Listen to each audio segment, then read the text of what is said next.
Hello दोस्तों। आज हम बात करेंगे कैंट कंसेप्ट ऑफ टोटालिटी के बारे में।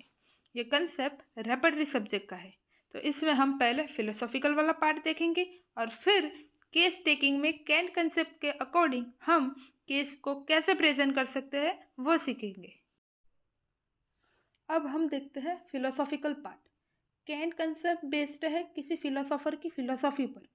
वो है डॉक्टर स्वीडनबर्ग, एक फिलोसोफर, और उन्होंने एक कंसेप्ट दिया है, a man's mind can influence his on body. मतलब कि मन की स्थिति इंसान के शरीर को सीधा प्रभावित कर सकती है। जैसे कि डर लगना, जिसके कारण पसीना आना, हाथ कांपना, ये आपके शरीर को सीधा प्रभावित करती है। और डर लगना आपकी मन की स्थिति है। ये कंसेप्ट कैंट सर को बहुत पसंद आ गया और वे इन्फ्लुएंस होकर उन्होंने कैंट कंसेप्ट ऑफ टोटालिटी बनाई। अब हम स्टेप बाय स्टेप देखते हैं कि कैंट सर ने किन किन चीज़ों को इम्पोर्टेंस दिया है। यहाँ पर मैंने उन पॉइंट को मेंशन किया है। तो पहला है totality is equal to whole person.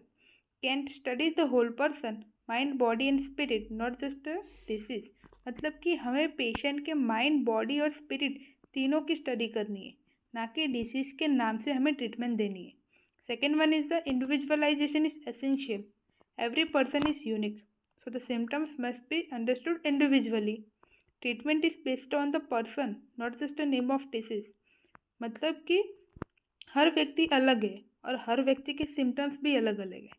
So because of that treatment person पर डिपेंड करती है, ना कि डिसीज के नाम पर।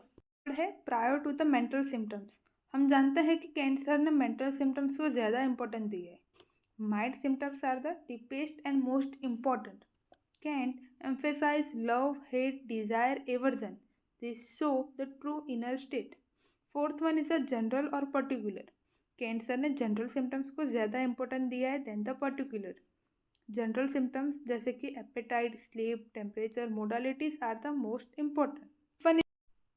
फिफ्थ है कॉमन और uncommon symptom.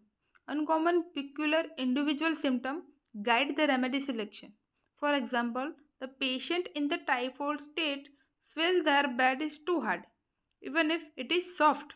This symptom from the Arnica montana. Common symptoms of the disease are less useful for prescribing. For example, oversensitivity, fear of touch. These symptoms are also from the Arnica montana. 6 है centre to periphery. Disease and cure move from the centre to periphery, मतलब कि mind और vital force से body तक। Totality includes first mental symptom, then physical general and lastly particular symptom which are the characteristic symptom. 8th है pathological changes are secondary. Primary changes are result of disease, not the primary guide for remedy. हम जानते हैं कि tissue changes हुआ मतलब कि pathology develop हुई और उसके कारण डिजीज हुआ, पर उसके तो पहले हमें पेशेंट के मेंटल सिम्टम्स तो मिलेंगे ही। So that's why these are the secondary symptom. 9th है physician must know the patient in health and disease, must understood how the patient normally behave to see the deviation. मतलब कि हमें patient का normal state जान लेना चाहिए, क्योंकि हमें उससे पेशेंट का डेविएटेड स्टेट इजीली मालूम हो जाएगा। अब हम बात करेंगे कि केस टेकिंग में टोटालिटी बनाते टाइम कौन से सिम्टम को कहाँ पर लिखना है। अब हम वो देखते हैं। माइंड में फर्स्ट है विल। तो विल में कौन कौन से सिम्टम ऐड होंगे, जैसे कि anger, irritability, love, hate, fear, grief, anxiety, sadness and loquacity. Second है पर्वर्जन ऑफ अंडरस्टैंडिंग, मतलब कि समझ शक्ति में कौन कौन सी दिक्कत के कारण सिम्टम्स प्रेजेंट होंगे, जैसे कि hallucination, illusion, confusion, dullness, comprehension, mental activity etcetera. Third है पर्वर्जन ऑफ मेमोरी। मेमोरी में कौन कौन सी तकलीफ हो रही है, जैसे कि absent minded, forgetful, mistake in writing, speech disorder of speech etcetera. Then physical, first है perversion of sexual sphere, include menstrual symptoms, general aggravation before, during and after menses.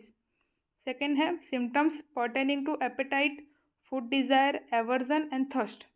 Third है things affecting the entire body like a weather, temperature, food, position and the motion. Fourth है symptoms from the spatial sense. And the last, particular symptoms related to the part, which are the characteristic symptoms. Second, symptoms that cannot be explained, मतलब कि वैसे symptom जिसका pathological, physiological या anatomical कोई भी relation ना हो. Third, symptoms with the clear modality. Thank you for watching this video. Please like, share and subscribe.